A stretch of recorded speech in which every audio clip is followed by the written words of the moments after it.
research note to clients this week from JPMorgan. They say that they've been noticing that institutional investors are switching away, rotating out of gold and into Bitcoin, and something that is reminiscent of late last year when Bitcoin went crazy. So this is an interesting little note distributed to the folks associated with JPMorgan Chase. Interesting to see it. We hear Bitcoin as inflation hedge. It's an unproven theory, but we hear it often. And the quote allure of that is causing some institutional investors to act more favorably toward Bitcoin right now as gold kind of putters along. So I'm going to toss this to Naomi. Naomi, I think the Bitcoin versus gold bugs has been sort of an underlying tension in the space for a long time. Is this validation for the Bitcoin set, or what do you see this as being representative of? I don't think Peter Schiff is going to be very happy about this at all. So it's interesting because gold prices never went anywhere, as you mentioned. We have all this inflation, and that gold has remained pretty steadily. So you have a quote from this article from a JPMorgan representative who said that the failure of gold to respond in recent weeks to heightened concerns over inflation is a possible driver of the return of Bitcoin.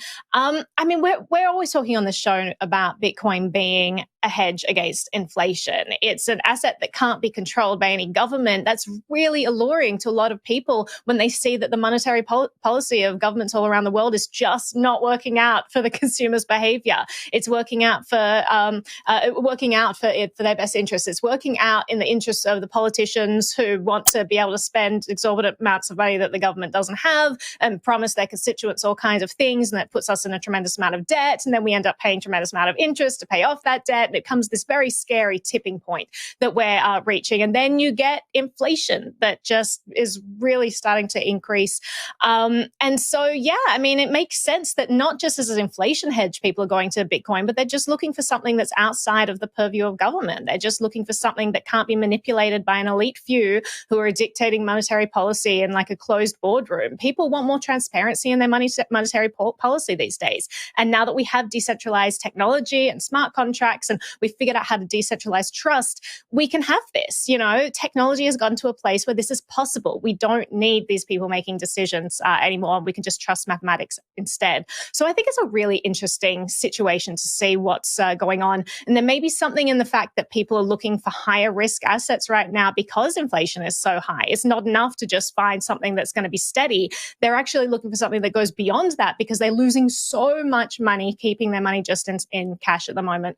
So it's just a very interesting situation. Bitcoin is very interestingly positioned right now. But David, I'll throw it to you for your thoughts. Yeah, I would just piggyback on that last comment about inflation versus risk. I guess it's kind of two sides of the same coin, or it's just a matter of how you frame your narrative. But I really question this idea of the inflation hedge versus just, like gold prices haven't gone up and they are, inflation hedge versus maybe looking for a little more alpha. It's really just about how you frame the story. So I'm skeptical about that side of this. Banks want to make money, and if Bitcoin is making money, then they'll rotate into that. Two other points. One is that the thing about Bitcoin as an inflation hedge that's important to remember is that in theory, at least, it's a self-fulfilling prophecy. So when you have these institutions actually making these positional moves, that's actually how you get to that point where everybody's in the same system, playing by the same rules, and the inflation hedge aspect actually kicks in again. Theoretically, I think we're still a few cycles away from seeing that in practice, but it's gaining traction. The other really interesting thing, and I read the Bitcoin.com version of this news, they mentioned that the note also included this idea that apparently institutional investors' behavior was really impacted by Gary Gensler's statement that the U.S. has no intention to make Bitcoin illegal.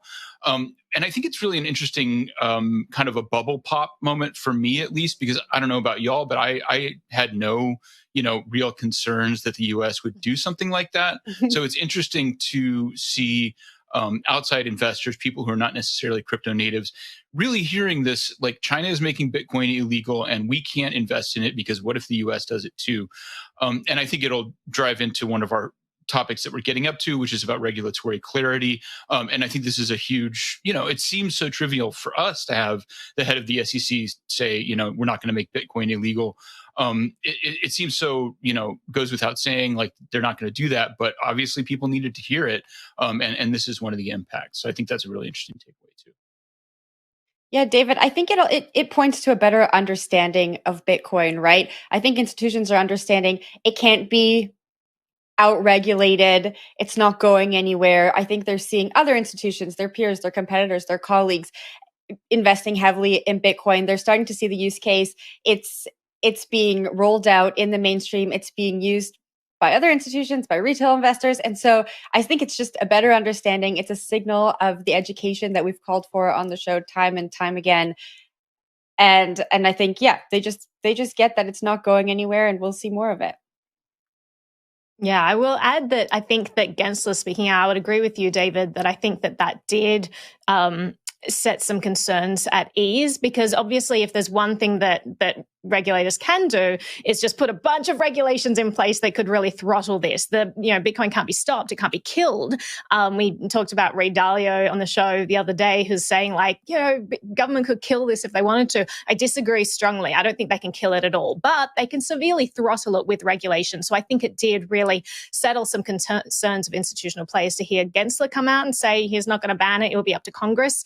But I mean, I wouldn't necessarily have my concerns completely allayed from that, because Congress still could put through a bill. If enough politicians think that this is a danger and people should not have financial sovereignty, then certainly they could vote on a bill and outlaw this, or just put even heavier restrictions. So I do think that still more education is needed, to your point, Jen. I think education is great, and let's keep going, because, we have to make sure that people see the benefits, that these politicians see the benefits that crypto has to everyday people, that this is a way for them to safeguard their wealth. You are looking out for them by giving them access to things like this. You don't want to ban it out of existence like China has, because the people in China are suffering as a result of this, and all of their savings is just at the mercy of the Chinese government, which is not a good place to be. So definitely we need to keep on the education bandwagon and make sure that politicians understand why this thing has to stick around. Even if they do ban it out of existence, though, as we said, it's